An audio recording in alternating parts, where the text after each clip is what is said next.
Dan selanjutnya kita akan memasuki materi yang kedua atau oleh narasumber yang kedua, yaitu oleh Ibu Apoteker Dety Yuliati yang akan memberikan materi terkait branding dan inspiring pharmacist. Beliau merupakan perwakilan dari pengurus pusat IAI, jadi akan disampaikan materi selanjutnya oleh Ibu Apoteker Dety Yuliati. Kepada Ibu Dety, kami persilakan.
Setiap apoteker mempunyai langkah tersendiri dalam mencapai tujuannya.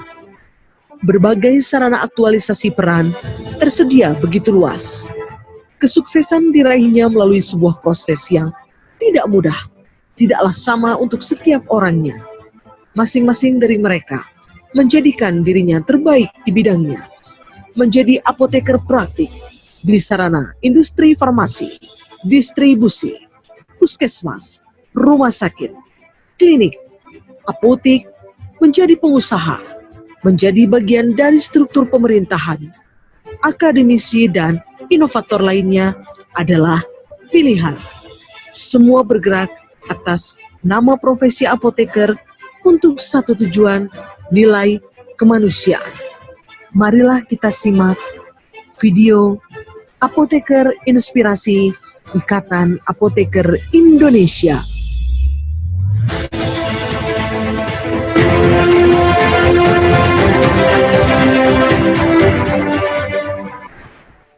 Assalamualaikum warahmatullahi wabarakatuh.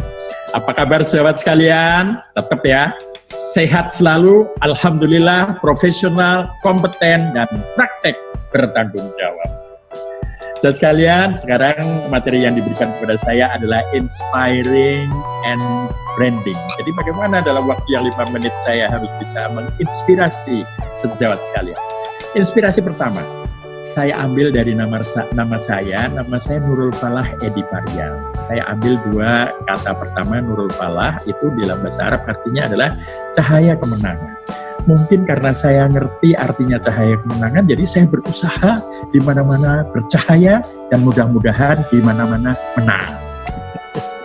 Dan soal menang ini, sejak mahasiswa memang kebetulan saya hobi berorganisasi, jadi pernah terpilih menjadi ketua HMI di Komisariat Fakultas Farmasi UGM, pernah menjadi ketua koperasi mahasiswa UGM, kemudian dulu zaman ISWI pernah terpilih menjadi ketua pengurus daerah ISWI Kalimantan Tengah, kemudian zaman IAI, ya alhamdulillah juga terpilih menjadi ketua IAI. Jadi nomor 1 pelajarannya adalah innamal a'malu binniyat.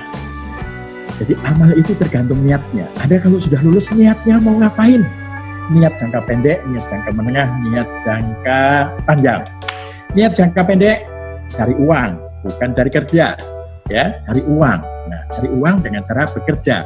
Bisa bekerja di praktek kefarmasian, area praktek kefarmasiannya sangat luas. Bisa juga di luar area praktek kefarmasian. Itu harus clear, harus sesuatu yang memang Anda bayangkan penuh dengan detail, ya. Innamal a'malu binniyat itu dalam bahasa Inggris bisa diterjemahkan a life without a clear purpose It's like driving with no destination and no direction. Jadi Anda kalau nggak punya niat mau jadi apa, nanti Anda terombang-ambing ke sana kemari. Jadi fokus. Saya dulu fokus. Begitu lulus maka yang saya cari adalah perusahaan farmasi karena saya cita-citanya ingin menjadi pemimpin perusahaan, ingin menjadi pimpinan perusahaan. Alhamdulillah saya diterima di Kimia Farma. Kemudian saya praktek kefarmasian di apotek dan menjadi pimpinan Kimia Farma di apotek. Ya. Jadi itu sudah bagian dari step karena memang saya dengan segala macam cara bagaimana caranya supaya saya bisa masuk ke Kimia Farma pada saat itu. Sudah diterima. Kemudian dalam perkembangannya, alhamdulillah saya menjadi manajer SDM pada saat itu. Kemudian terakhir sekarang saya menjadi komisaris utama PT Kimia Farma apoteknya. Jadi kalau kita fokus, maka insya Allah energi, kesempatan, mudah-mudahan takdir Allah menyertai kita. Karena kita fokus ya sesuai dengan apa yang dikatakan di dalam hukum kekekalan energi. Sesungguhnya energi itu tidak pernah hilang, tidak pernah musnah. Dia hanya akan berubah dari bentuk energi yang satu kepada bentuk energi yang lain. Di dalam bahasa Arab itu namanya kalau kita mendengar para ulama-ulama ya, mengatakan itu adalah kama tadanu tudan.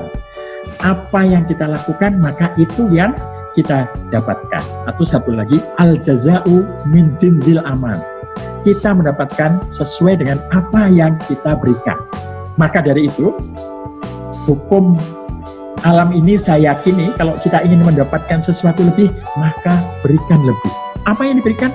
Keilmuan kita, praktek kefarmasian kita, leadership kita, apapun yang kita miliki, kompetensi kita. Kalau kompetensi kita berikan, insya Allah akan kita dapatkan. Sahabat sekalian, singkat saja, bagian akhir dari ingin saya sampaikan, beberapa inspirasi apoteker-apoteker pendahulu kita, yang saya kira pada saat itu mereka pada zamannya sangat fokus. Satu, pernah Ketua ISFI terakhir sebelum berubah menjadi YAI, namanya adalah Profesor Dr. Haryanto Danutirto Rohimahullah. Semoga Allah merahmati beliau. Beliau seorang apoteker, kemudian menjadi peneliti di ITB, kemudian mendapatkan gelar guru besar, dan masuk ke organisasi politik Golkar. Karir puncak beliau adalah sebagai Menteri Perhubungan. Luar biasa kan? Tidak ada hubungannya perhubungan dengan obat-obatan, kecuali transportasi obat-obatan. Ya. Yang kedua, pemilik perusahaan farmasi yang apoteker, ya, yang saya kenal ada dua. Satu, ada tiga, ya. Satu adalah yang memiliki PT Dexa Medica, ya. Beliau adalah Pak Rudi Sutikno, ya, sudah meninggal. Yang kedua, yang ketiga, tadi Pak Haryanto Danutirto, kemudian Pak Rudi Sutikno. Yang ketiga, pemilik dia adalah yang memiliki Faros Indonesia, ya. Kemudian itu yang memiliki Sanbe Farm. Jadi sekalian pendahulu kita itu yang di pemerintahan. Di pemerintahan kalau saya ingat ada Pak Sukaryo Rohimahullah, dulu pernah menjadi Sekjen Kementerian Kesehatan. Ada Pak Purwadi, pernah menjadi Irjen Kementerian Kesehatan. Kalau Dirjen Farmasi memang farmasis, itu ada beberapa di situ. Kemudian kalau Badan POM juga banyak apoteker-apoteker yang menjadi kepala badan. Jadi selamat bermimpi dengan fokus dan raih cita-cita Anda. Hidup apoteker Indonesia. Selamat meniti karir, sukses selalu. Wassalamualaikum warahmatullahi wabarakatuh. Waalaikumsalam.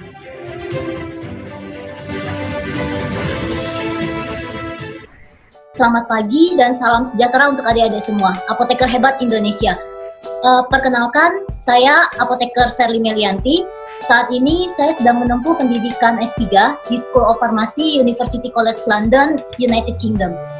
Penelitian doktoral saya adalah mengenai program transformasi apoteker Indonesia, di mana saya mengembangkan suatu instrumen yang diharapkan dapat membantu apoteker untuk mengembangkan diri apoteker, di mana di sini adalah adik-adik semua nantinya untuk menjadi lebih advance di dalam pekerjaan apoteker.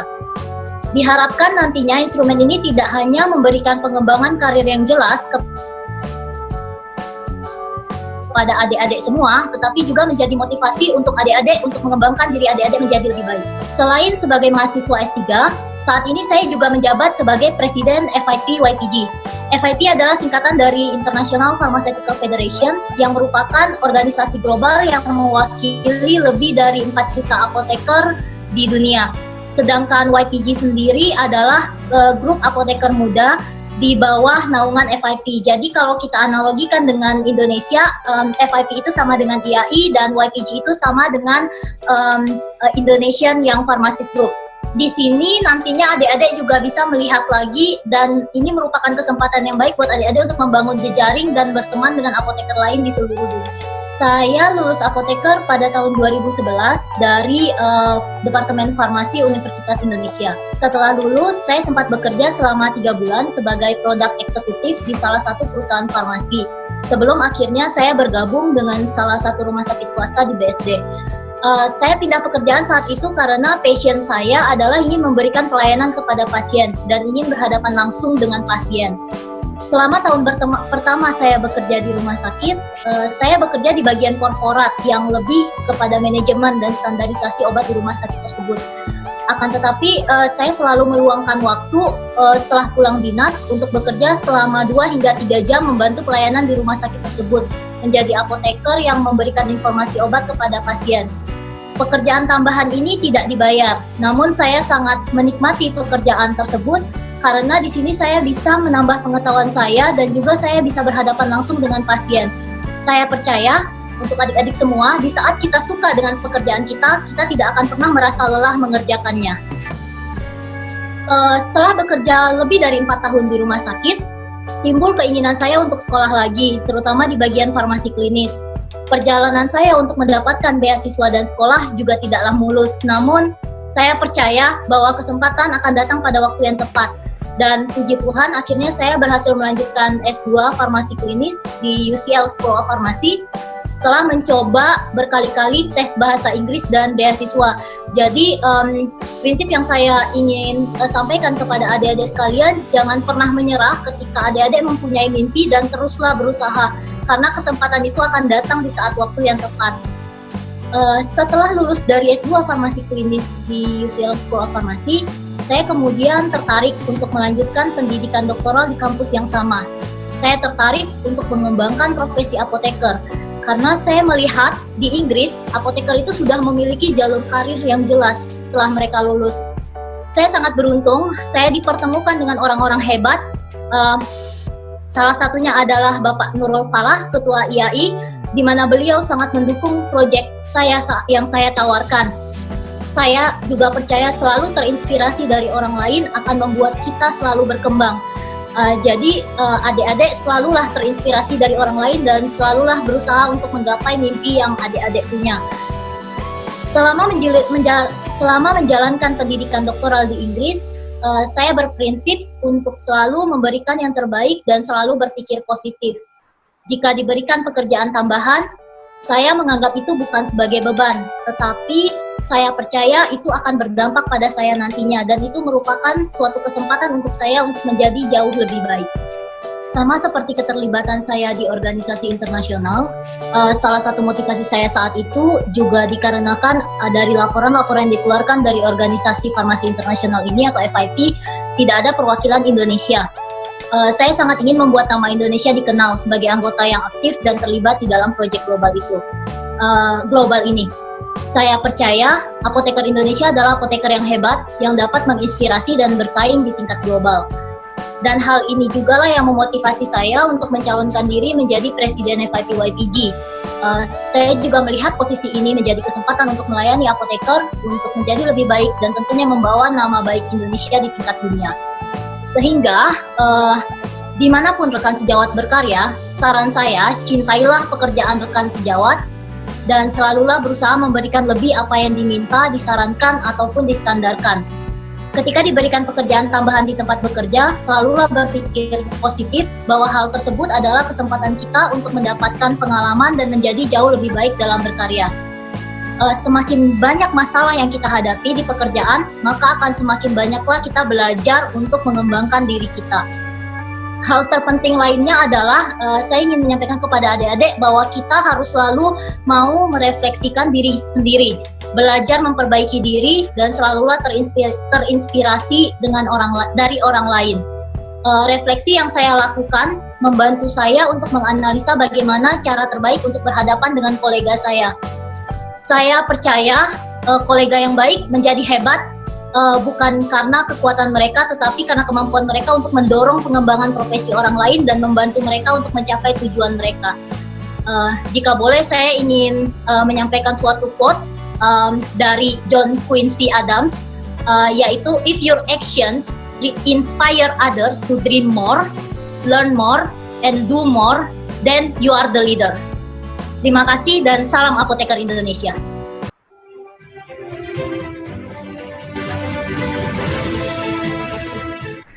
Assalamualaikum, selamat pagi rekan-rekan sejawat apoteker masa depan Indonesia. Saya Apoteker Ardeto Ganugraha.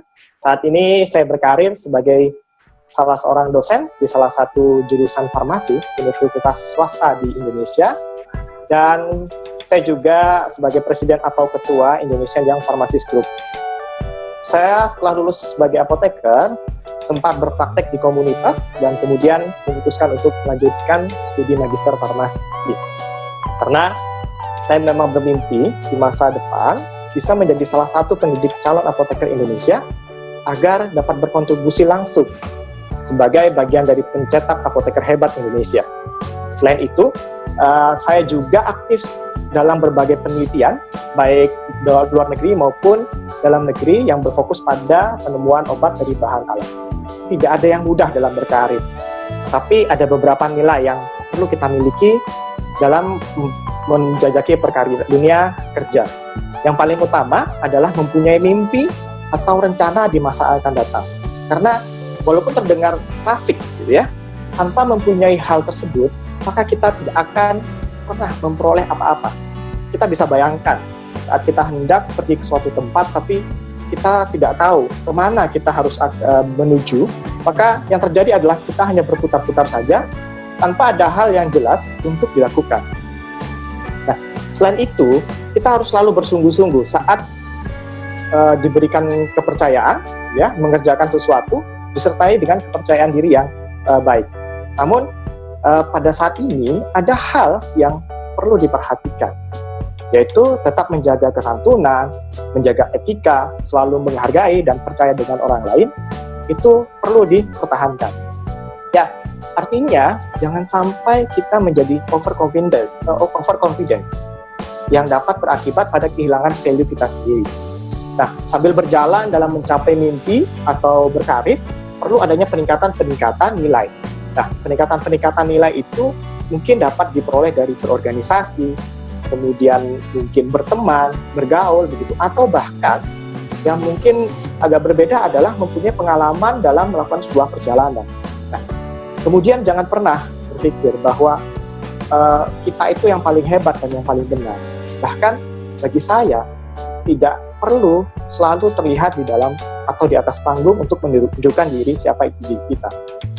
Karena bagi saya prinsip saya sebagai lebih ingin dikenal karena memiliki banyak karya, bukan banyak gaya.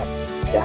Jadi saat orang lain membicarakan hal-hal positif tentang karya saya, bahkan mungkin terinspirasi dengan karya yang saya buat atau saya miliki, namun bahkan mungkin dia tidak pernah tahu saya siapa, bahkan tidak pernah kenal saya siapa, itu menjadi sesuatu yang membahagiakan bagi saya.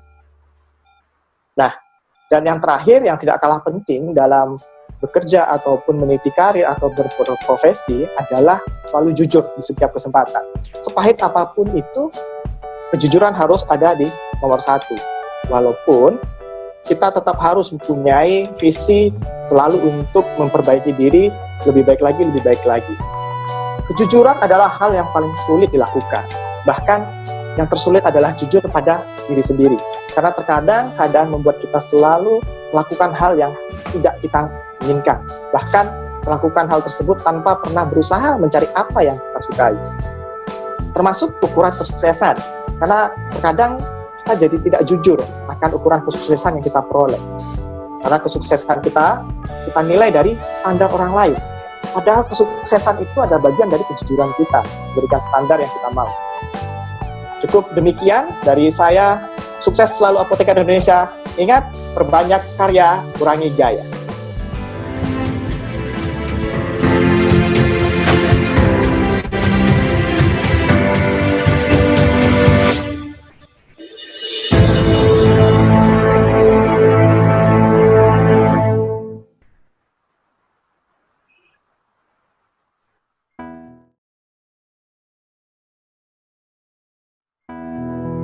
Ya, baik para peserta dan hadirin sekalian, begitulah tadi sekilas video inspiring terkait farmasis dan pelayanan kefarmasian yang sudah dilakukan oleh para sejawat-sejawat yang sudah lebih dahulu sukses daripada calon apoteker yang ada saat ini.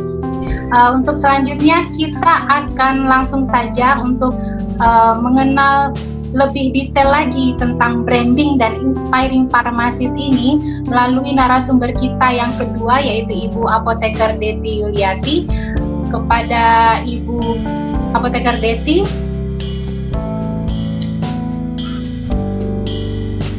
sudah siap?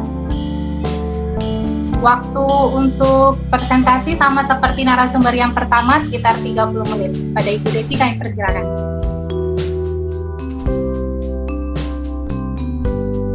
Suara Ibu Dety mungkin bisa di-unmute. Videonya belum dibuka, Ibu.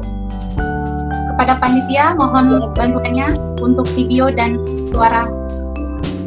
Ya, oke. Silakan, Selamat Ibu. pagi, Assalamualaikum warahmatullahi wabarakatuh. Coba menyampaikan mengenai inspiring branding ini. Bisa dipasang.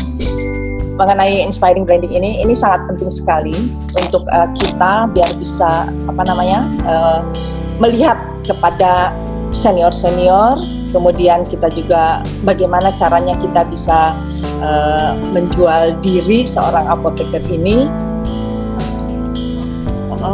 untuk bisa maju ya, kompetitif dengan apoteker lain. Kemudian juga bisa bagaimana supaya kita bisa terinspirasi sehingga kita mau kemana setelah lulus ini, setelah selesai ini. Nah, kita ini harus punya tujuan. Saya selalu berpikiran melihat bahwa ini kucing ini lembut sekali, kucing ini halus sekali. Tetapi begitu dia keluarkan taringnya, bisa sekuat macan, bisa sekuat singa, ya, bisa segagah singa. Jadi itulah yang diharapkan dari seorang apoteker ini, berhati lembut, tetapi ketika dia harus memutuskan sesuatu, ketika dia harus menyalahkan sesuatu, itu harus dengan ketegasannya, ya, harus dengan kekuatannya, ya, misalnya. Kemudian kita harus punya rencana, terutama rencana begitu selesai rencana kita mau kemana. Rencana kita mau kemana, misalkan kita akan melakukan, sebagai contoh di sini gambaran adalah praktek kefarmasian dari hulu sampai ke hilir. Apakah kita akan ke industri farmasi? Ide terbuka sekali, industri farmasi. Apakah kita akan melalui kepada distribusi farmasi? Kita bisa ke distribusi farmasi sebagai pedagang besar farmasi, atau kita mau melayani ke pelayanan. Kalau pelayanan, kita berarti harus ke rumah sakit, harus ke klinik, ke apotek, atau ke puskesmas. Inilah yang harus kita trainingkan sejak lulus ini, sejak selesai ini. Mau kemana kita melaksanakan pekerjaan? Nah, tentunya kita mempunyai tugas yang sangat mulia sekali, yaitu ada menjaga kualitas, keamanan, serta khasiat, serta manfaat dari obat yang kita hasilkan, dari alat kesehatan, dari kosmetik, dari obat tradisional yang akan kita berikan kepada masyarakat. Jadi terhadap pelayanan kepada masyarakat ini kita harus perhatikan mulai dari hulu sampai ke hilir. Kemudian ini kita melihat setiap tahun lulusan apoteker ini luar biasa, ya. Setiap tahun itu tidak kurang dari 2.000 apoteker dari sekian banyak prodi yang sudah ada di Indonesia. Inilah yang merupakan suatu tantangan bagi kita, bagaimana untuk kita bisa mengamalkan ilmu kita sehingga kita bisa bisa bermanfaat untuk masyarakat. Ini saya pentingkan di sini pertumbuhan industri farmasi yang menjadi tempat nanti kita melaksanakan profesi. Ya, ada industri farmasi ada yang IPM punya PMA, kemudian ada PMDN, kemudian dari bidang obat tradisional dan industri ekstrak bahan alam. Ini juga menjadi tantangan kita, ya, bagaimana kita mengembangkan bahan baku, karena terus terang kita masih bahan baku saat ini yaitu masih impor, ya. Nah, bagaimana caranya kita mengusahakan supaya bahan baku ini kita bisa memiliki bahan baku sendiri dari kekayaan alam Indonesia. Nah, pertumbuhan industri kosmetik. Nah, ini mulai dari industri paling besar sampai dengan ke UKM. Ya, kita bisa lihat pertumbuhan industri kosmetik ini. Ini di dalam industri kosmetik ini IAI punya rencana ya untuk memberikan coaching klinik, terutama kepada apoteker-apoteker muda untuk menjadi entrepreneur. Nah, bagaimana caranya nanti coaching klinik ini bisa kita sampaikan, bisa melalui daring ini, bisa melalui virtual ini, sehingga menjadi wawasan atau menjadi keinginan atau menjadi kehendak, ya, untuk kita sebagai apoteker untuk memiliki ya industri, baik itu UKM maupun industri besar nantinya. Karena apa? Karena selama ini kita inginkan supaya yang namanya kosmetik dalam negeri ini bisa dikuasai di dalam negeri untuk kita pergunakan, terutama pada saat ini sangat marak sekali kosmetik import yang memang belum tentu cocok dengan kulit orang Indonesia.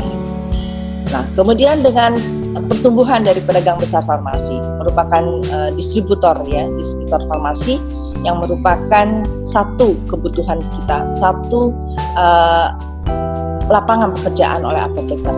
Ini bisa dilaksanakan, ada PBF, pedagang besar farmasi di pusat, ada di daerah, ya, bergantung bagaimana kebutuhannya dari masing-masing daerah terhadap PBF ini. Kemudian tentang pertumbuhan apotek. Nah, apotek ini seyogianya sih seyogianya sebaiknya itu adalah dimiliki oleh apoteker, ya, mau kecil mau besar itu milik apoteker. Tetapi saat ini mungkin karena nanti bagaimana investasinya terhadap apotek ini, kemudian kita juga bisa mengembangkan, kita juga bisa, tadi sudah oleh Bu Kordi disampaikan bahwa apotek kita bisa sebagai penanggung jawab di apotek itu menggunakan SIPA, dan kita tetap bisa berpraktek melayani masyarakat sebagai seorang apoteker, ya. Nah, ini yang berikutnya adalah tentang rumah sakit.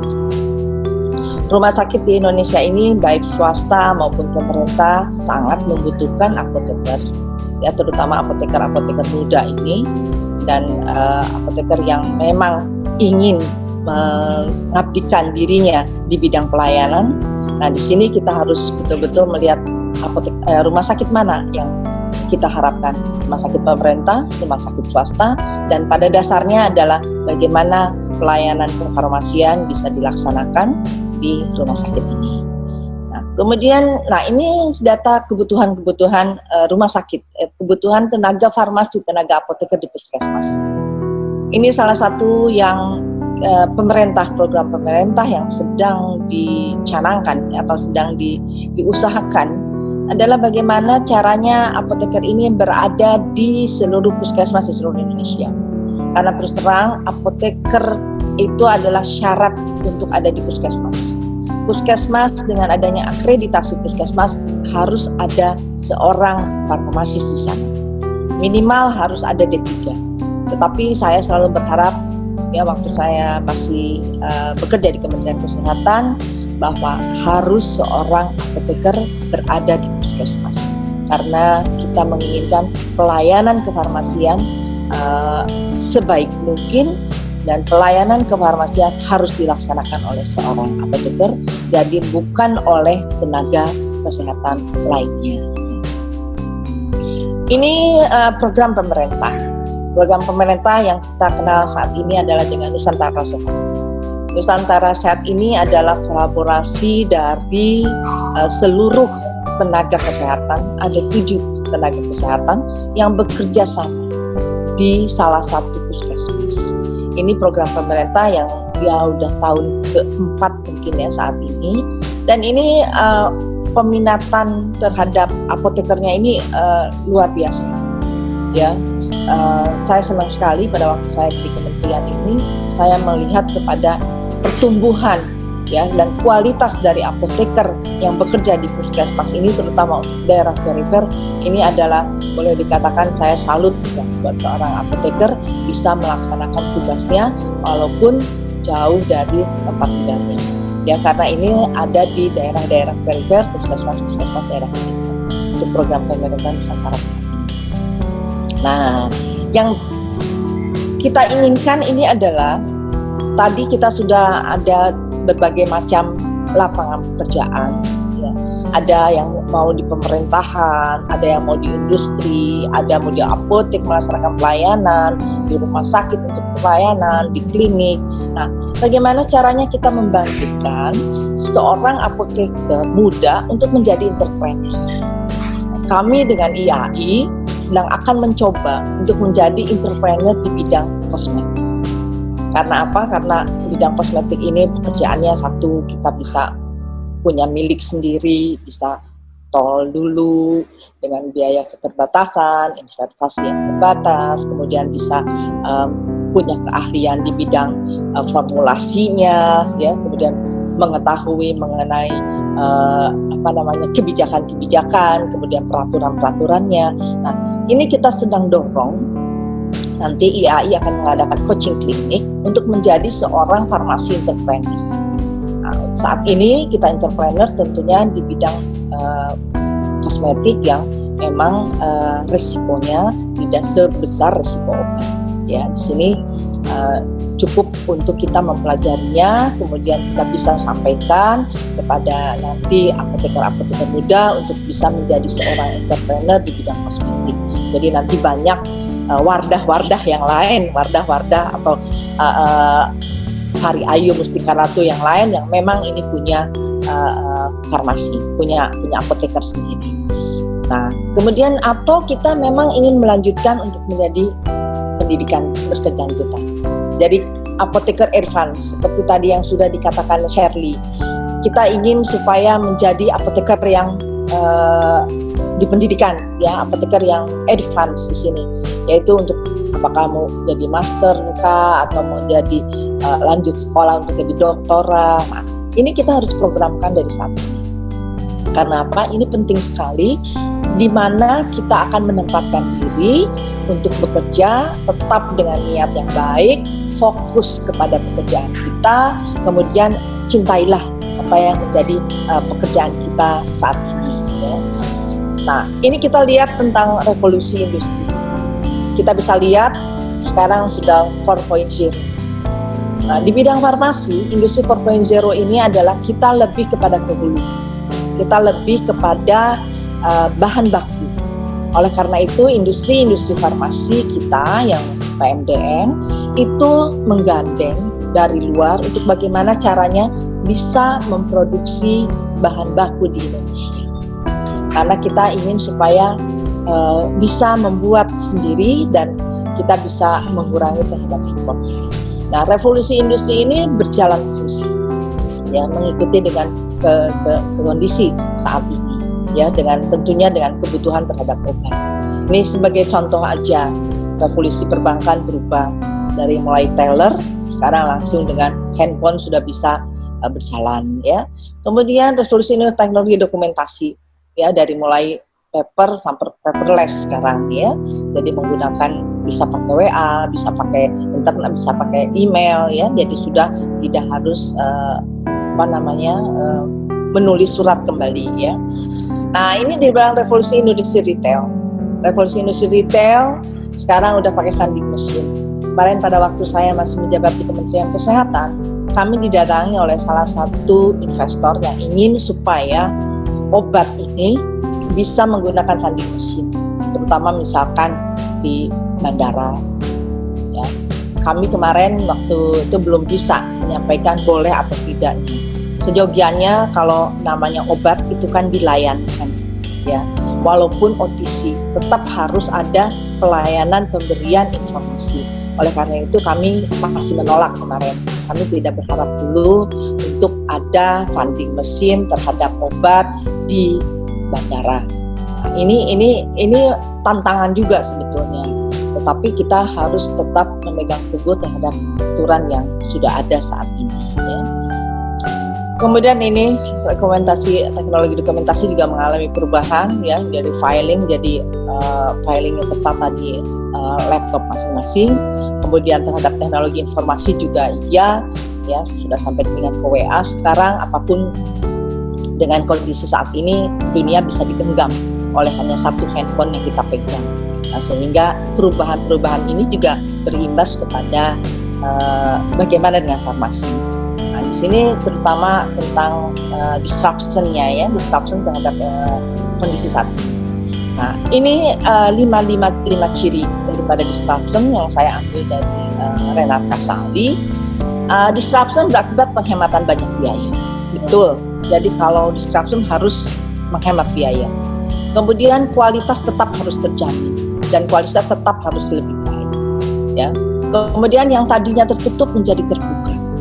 Nah, kemudian yang lebih mudah sekarang jadi lebih mudah diakses ya terhadap produk-produk yang akan dilayankan. Kemudian yang berikutnya adalah ini serba smart. Semua serba mudah, serba gampang. Tetapi bagaimana halnya dengan bidang farmasi? Ini contohnya. Sekarang untuk telepon lama jadi kita langsung bisa pakai handphone ya. Nah, ini di bidang retail. Ini untuk bahan-barang yang umum ya, barang-barang yang konsumsi umum di sini. Tentunya pasti hemat biaya. Kita tahu ada Lazada, ada Blibli, ada Bukalapak ya. Nah, ini semuanya membuat kita lebih mudah ya, lebih hemat biaya. Kualitas lebih baik itu tergantung kita. Soalnya saat ini masih ada orang membutuhkan pengen hand touch-nya. Jadi melihat bahwa produk itu benar-benar bagus atau tidak kualitasnya. Pasar akan lebih terbuka, mudah diakses dan tentunya smart ya. Nah, ini di bidang transportasi kita melihat bahwa dari Uber, taksi bisa ke Gojek, bisa ke Grab.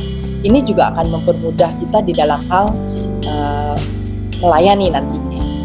Nah, di bidang perhotelan jelas ya, dari kita dengan Traveloka bisa tiketing, bisa hotel ya, itu bisa dengan pesan dengan gampang.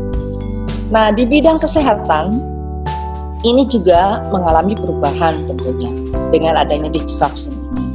Nah, disruption ini contohnya aja yang apotek sekarang punya Klik Apotek, K24 punya Go Apotek, kemudian ada Halodoc ya, kemudian banyak lagi untuk hal-hal seperti ini yang mempermudah masyarakat di dalam pelayanan kesehatan. Tentunya dengan tadi ada perubahan hemat biaya, kualitasnya akan lebih baik, pasar lebih terbuka, mudah diakses dan smart. Tetapi untuk hal ini di bidang farmasi tetap memegang kepada kaidah-kaidah di mana pelayanan obat ini tidak hanya diberikan begitu saja, tetapi tetap pelayanan obat ini yang namanya juga obat itu dilayani. Jadi tetap harus dengan informasi obat itu sesuai dengan kebutuhan pasien, sesuai dengan kebutuhan masyarakat. Inilah yang harus kita sampaikan. Ya, kita tidak menutup kemungkinan kondisi saat ini. Ya, dengan kemudahan ini, tetapi tetap kita harus tetap ada di dalam rambu-rambu bahwa yang namanya obat itu adalah dilayankan, ya, diberikan informasi. Ini contoh Klik Apotek, ya. Kemudian ada di sini dengan Go Apotek, dia melayani, ya, kita tinggal klik-klik dengan aplikasi kita di handphone, kemudian pesan disampaikan, tetapi begitu sampai kepada masyarakat, begitu sampai kepada pasien, ini harus disertai dengan kelengkapan bagaimana informasi penggunaan obatnya. Ya. Dan kita juga bisa menembus kepada apotek, dari mana datang obat ini. Nah, ini sebagai contoh, ya, kita mengadakan perubahan ya. Dan pemerintah sedang menyiapkan peraturan ini, yaitu dengan PSIF, Pengelola Sarana Elektronik Farmasi. Yang terutama yang kita laksanakan ini adalah apotek, karena apotek adalah paling depan yang memberikan obat kepada masyarakat, ya, memberikan informasi obat kepada masyarakat. Jadi melalui aplikasi-aplikasi ini semuanya bermuara ke apotek. Jadi nanti apotek bekerja sama dengan Padi, mau dengan Halodoc, mau dengan Klik Apotek, mau dengan Klik Dokter. Nah, bekerja sama menjadi vendornya. Kemudian nanti di sana tetap bahwa obat itu adalah dilayangkan. Ya, jadi obat harus masuk ke apotek yang bekerja sama dengan Padi, pemilik sarana elektronik farmasi. Ya, jadi tetap ada jalurnya, tetap ada kewenangan apotek dan harus bekerja sama dengan apotek. Jadi apoteknya lah yang akan menyerahkan obat kepada masyarakat. Apakah dia nanti apoteknya punya hantaran sendiri, atau apoteknya mau kerjasama dengan Gojek, atau mau kerjasama dengan siapa. Jadi nanti begitu kita datang ke salah satu rumah sakit bekerja sama dengan salah satu dari ini, ada resepnya, kita pulang, resep berjalan. Melalui misalkan masuk ke Halodoc memproses. Ini adalah di dalam PSIF ini ada izin dari Kementerian Kesehatan dan juga ada apotekernya. Karena apoteker yang harus melihat kepada resep yang dilayangkan oleh dokter untuk pasien tersebut. Jadi tetap harus ada apotekernya di tempat yang ini, di Halodoc ini, atau di Klik Apotek ini, atau di Klik Dokter ini. Karena yang akan melayani obatnya adalah apoteker. Diberikan kepada pasien. Ya, setelah kita pelajari resepnya bagaimana, jadi fungsinya seorang apoteker yang ada di sarana ini, di sarana PSIF ini adalah sebagai verifikator, melihat layak atau tidaknya obat, benar atau tidaknya. Dan untuk hal ini masih ada pembatasan, terutama untuk psikotropika dan narkotika ini tidak diberikan. Jadi tetap harus dilayani langsung, ya, karena memang harus kehati-hatian untuk dua jenis obat ini. Nah, inilah yang sedang kita kembangkan untuk bagaimana supaya secara elektronik ini bisa kita jalankan. Nah, ini dalam capacity building brandingnya. Tadi sudah oleh Sherry dikatakan bahwa ada yang farmasi group. Nah, ini tolong nanti yang muda-muda ini bisa bergabung di sini, karena pengetahuan di sini untuk yang muda-muda ini luar biasa, ya. Jadi bisa mendalami, bisa lebih intens lagi, bisa lebih tahu lagi kondisi saat ini tentang farmasi dunia, ya, terutama untuk anak-anak muda ini. Silakan selain bergabung di IAI, yang muda ini bisa berkarya di sini, ya.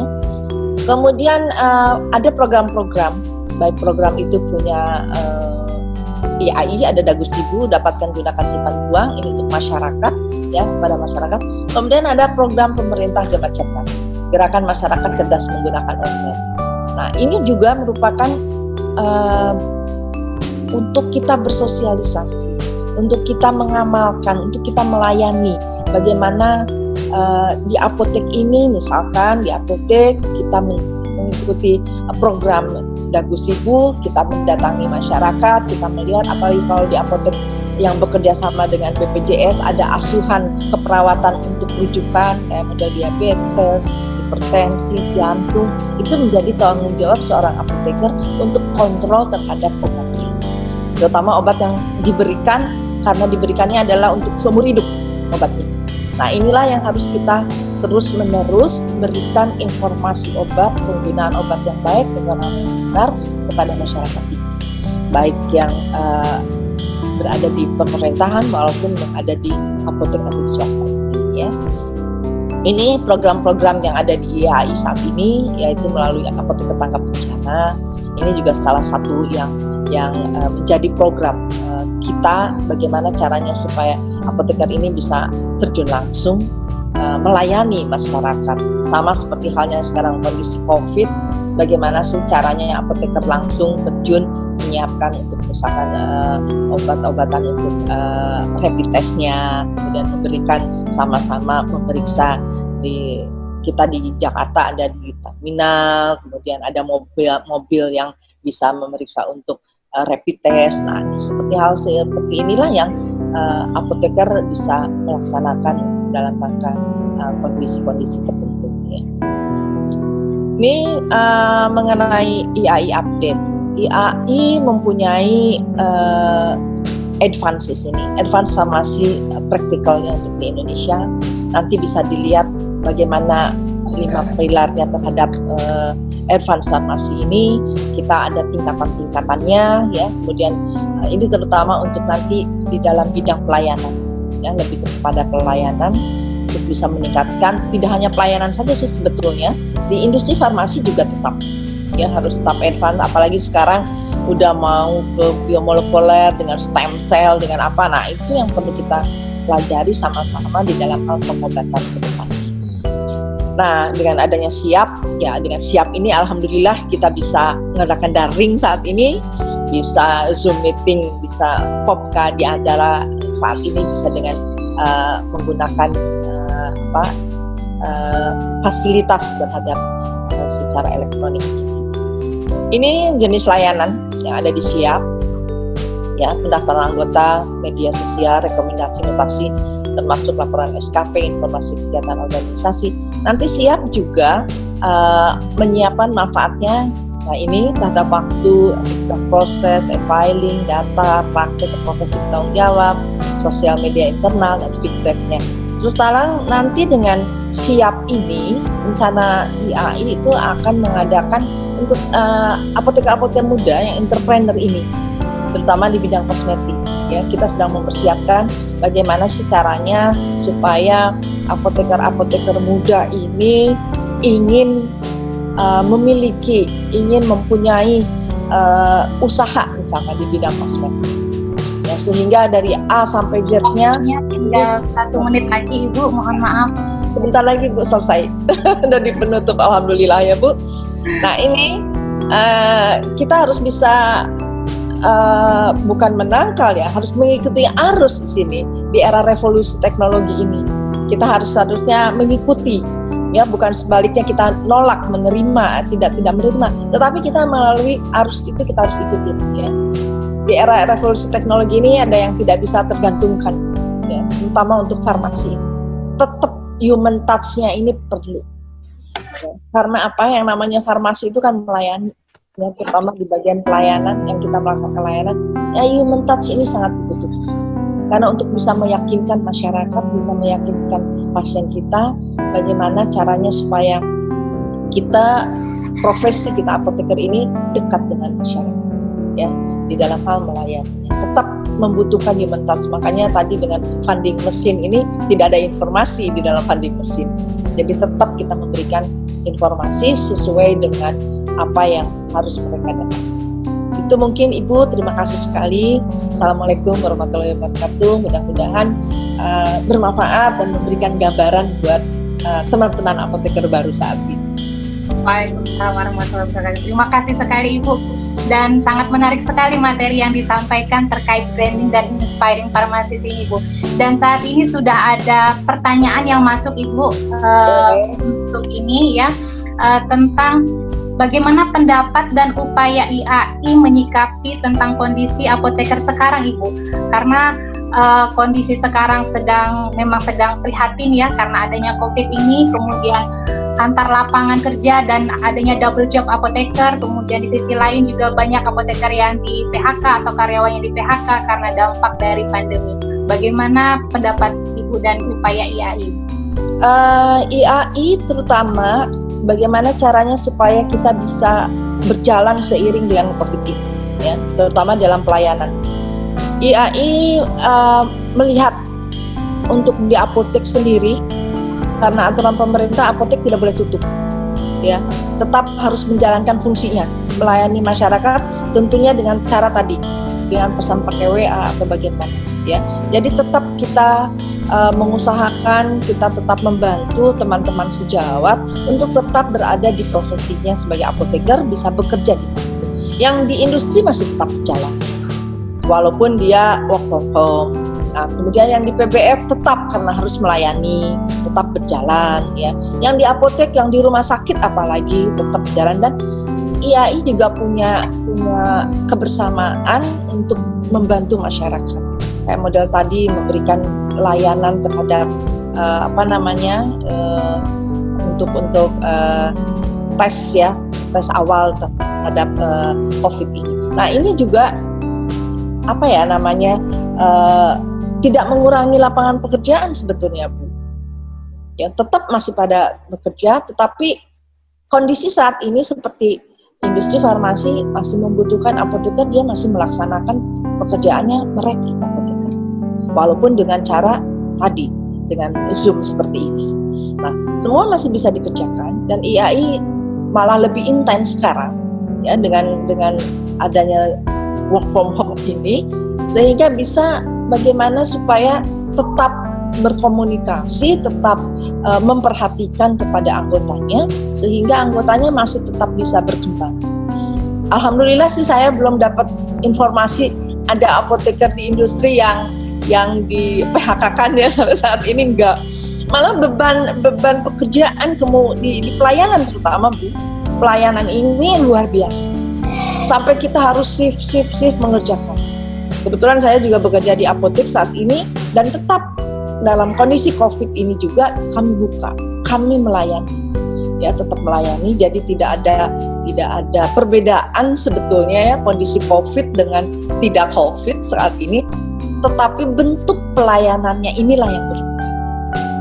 Ya, bentuk pelayanannya yang berubah dari yang tatap menjadi bisa dengan informasi, tetap bisa dengan telepon, bisa tetap dengan ya kalau memang dibutuhkan sekali kita WA-an dengan sejelas mungkin dengan informasi.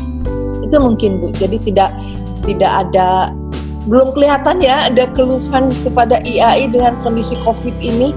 Malah keluhannya kok tambah berat ya, tambah capek ya, karena memang kapanpun kan harus dilayani saat ini. Apalagi yang di rumah sakit ini dengan dengan pakaian APD-nya atau bagaimana, itu dia benar-benar dia ikhlas menjalankan dan tetap fokus pada di bidangnya gitu, bidang farmasinya melayani. Iya, itu mungkin untuk optimalitas kita dalam sebagai profesi apoteker ya, Bu ya, dalam masyarakat. Baik, Bu, pertanyaan selanjutnya juga sudah ada yang masuk, ini terkait penyebaran apoteker di daerah. Nah, mungkin memang saat ini pemerintah sudah melakukan berbagai usaha agar apoteker ini menyebar sampai ke daerah-daerah terpencil, termasuk dengan adanya program Nusantara tadi ya, Bu. Tapi tetap saja masih ada daerah-daerah yang belum terpenuhi untuk SDM apoteker ini. Bahkan di puskesmas kadang harus diisi oleh apoteker, ternyata diisi oleh PPK. Nah, ini bagaimana tindakan selanjutnya, Bu, kira-kira oleh PT IAI untuk menyikapi masalah ini? Kalau IAI tetap mendorong kepada pemerintah daerah, ya, terutama kepada Direktorat Jenderal Pelayanan Direktorat Jenderal Kefarmasian, dengan bersama-sama dengan Pelayanan Kesehatan, Direktorat Jenderal Pelayanan Kesehatan, bahwa di dalam persyaratan sesuai dengan peraturan yang ada, terutama untuk puskesmas, bahwa diwajibkan harus ada apoteker atau tidak. Tetapi karena puskesmas ini adalah milik daerah, itu semuanya diserahkan kepada pemerintah daerah, melihat kepada dibutuhkan atau tidak.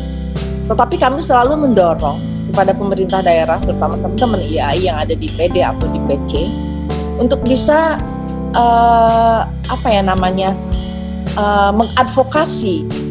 mengadvokasi kepada dinas kesehatan, ya, terutama dinas kesehatan yang memang apotekernya belum banyak di puskesmas. Ya, sebagai contoh, misalkan kita melihat bahwa satu daerah di kabupaten kota ada berapa puskesmasnya, sudah berapa apotekernya. Nah, ini juga menjadi catatan kami waktu saya di Kementerian Kesehatan di pelayanan kefarmasian ini. Kita selalu mendorong advokasi kepada pemerintah daerah. Tentunya advokasi ini kami melibatkan IAI. Ya, advokasi ke pemerintah daerah bahwa ini loh pentingnya.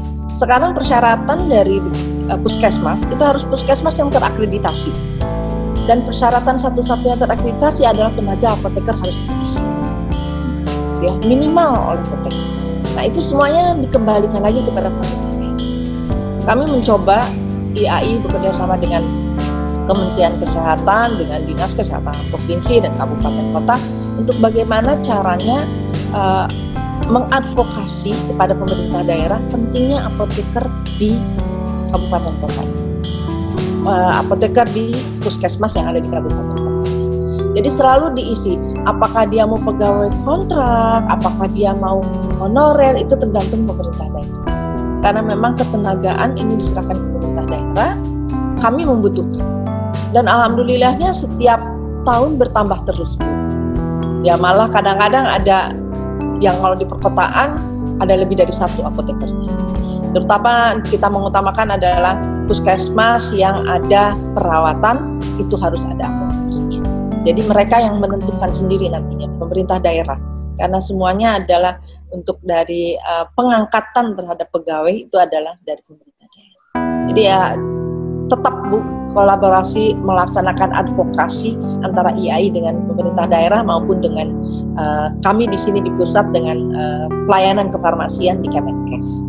Ya, jadi tetap berjalan terus Bu, karena ya itu tadi cita-citanya semuanya yang namanya pelayanan kefarmasian harus dilaksanakan oleh apoteker. Ya, jadi kita dorong terus dan alhamdulillah ya setiap tahun saya memonitor, saya melihat itu penambahannya terus-terusan. Termasuk di Kalbar juga udah mulai nih Bu, ya di kota Pontianak sudah mulai, kemudian di kabupatennya juga ya, penambahan apoteker. Jadi tetap harus ada di sana, ya. Karena ada di dalam aturannya Bu. Jadi cita-cita kita semua ya Bu ya. Iya betul. Apoteker harus selalu ada. Ada, harus siap untuk melaksanakan pekerjaan kefarmasian. Dan ini mungkin pertanyaan terakhir Ibu karena waktunya juga sudah habis. Terakhir terkait PMK terbaru kita yang nomor 3 yang menyatakan bahwa farmasi ini bukan termasuk golongan pelayanan medis tapi non medis. Nah, bagaimana tanggapan Ibu dan PPIAI khususnya juga terkait hal ini? Kami dari IAI ini sudah melayangkan surat ke Direktorat Jenderal Kefarmasian dan Alat Kesehatan untuk bisa menindaklanjuti terhadap Permenkes 3 ini. Ya, karena Permenkes 3 ini tidak sesuai dengan aturan di atasnya, ya tidak sesuai dengan Undang-Undang Nomor 36, ya bahwa tenaga kefarmasian masuk ke dalam tenaga kesehatan. Nah, ini yang sedang kita olah. Karena melihat sebetulnya di dalam Permenkes 3 ini dititik beratkannya kepada perizinan dan kepada tipe rumah sakit. Tetapi dari tipe rumah sakit Persi saja ini tidak sesuai. Kemudian melihat lagi farmasi juga tidak sesuai. Kemudian melihat dengan aturan-aturan sebelumnya atau aturan di atasnya. Kemudian dengan farmasi juga selain farmasi ada yang lain, ada gizi juga. Jadi kita sudah berusaha dan sudah melayangkan surat kepada Dirjen Farmasi dengan keluhan seperti ini. Nah, inilah yang kita sedang menunggu tanggapannya dari mereka. Karena mau dilihat terlebih dahulu adakah perubahan yang signifikan dengan aturan ini. Karena ini terus terang saya pribadi kecewa sekali. Ya, kenapa bisa lepas? Kemudian sampai saya susur, apakah ada keterlibatan kita di dalam penyusunan aturan ini? Ternyata tidak ada.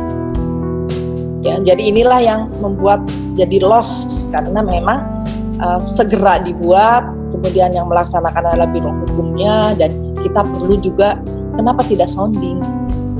Nah, sehingga setelah keluar itu kita melihat, kita telaah dan kita memberikan masukan dan kita memberikan supaya ingin ada perubahan terhadap peraturan karena tidak sesuai dengan peraturan di atas, terutama dengan undang-undang. Jadi tidak hanya satu profesi saja, ada temannya juga, tetapi tetap bahwa kita memegangnya kepada undang-undang kesehatan, bahwa kita masuk ke dalam tenaga kesehatan dan masuk ke dalam tenaga medis, bukan medis. kita nggak mau, saya kecewa sekali di situ. Karena saya pernah di situ, saya pernah berkecimpung di sana, jadi mau tidak mau pukulan dan luar biasa gitu. Terutama untuk pribadi saya, pukulannya sangat luar biasa. Kenapa harus lepas? Seperti itu. Kami terus mendoakan PP, Bu. Semoga nanti apa yang diusahakan PP akan berakhir indah pada akhirnya. Itu ya, mudah-mudahan aja nanti tanggapan yang baik dari kementeriannya sehingga ada perubahan dan kita masih ditelaah lagi, karena tidak hanya dari bidang farmasi, kemudian dari Persi juga dia mengajukan tentang izin dan tentang pokoknya itu adalah tipe rumah sakitnya tidak sesuai gitu kan, ABC-nya di sana. Kemudian mereka juga sedang menelaah kembali dengan masukan-masukan dari masing-masing yang merasa ya kesinggung lah, model saya merasa keberatan di dalam hal isi dari Permenkes 3 itu mungkin. Terima kasih Bu, karena waktu yang sudah tidak memungkinkan kalau misalkan ada pertanyaan lain lagi mengenai entrepreneur atau apa, nanti bisa dikontak aja. Boleh Ibu, nanti mungkin bagi para peserta pada hari ini yang mungkin pertanyaannya masih belum dapat ada 8 atau terlambat karena juga waktu yang tidak memungkinkan, nanti bisa diketik saja di kolom Q&A answer atau di chat, nanti akan kami sampaikan kepada Ibu Desi. Boleh dengan senang hati. Ya Ibu ya. Terima Baik, kasih. terima kasih banyak Ibu. Ya, terima kasih, sangat menginspirasi sekali materi yang telah disampaikan oleh Ibu Desi ini, dan semoga juga sangat bermanfaat untuk para apoteker muda yang ada di Kalimantan Barat. Terima kasih Ibu atas waktunya. Terima kasih, sama-sama. Baik, para peserta sekalian, begitu tadi narasumber kedua kita telah menyampaikan materi terkait branding dan inspiring farmasis yang mudah-mudahan sangat bermanfaat untuk para calon apoteker muda. Dan selanjutnya kita akan memasuki materi yang ketiga dan keempat sekaligus, karena akan disampaikan oleh satu narasumber yang sama, yaitu narasumber kita yang ketiga, yaitu apoteker Hengki Sukit. Beliau merupakan praktisi sekaligus sekretaris dari PDIAI, pengurus daerah IAI Kalimantan Barat. Beliau akan menyampaikan dua materi. Yang pertama yaitu terkait pengenalan organisasi apoteker, kemudian yang kedua terkait layanan keanggotaan. Kepada apoteker Hengki kami persilakan, dan seperti biasa akan diberikan waktu 30 menit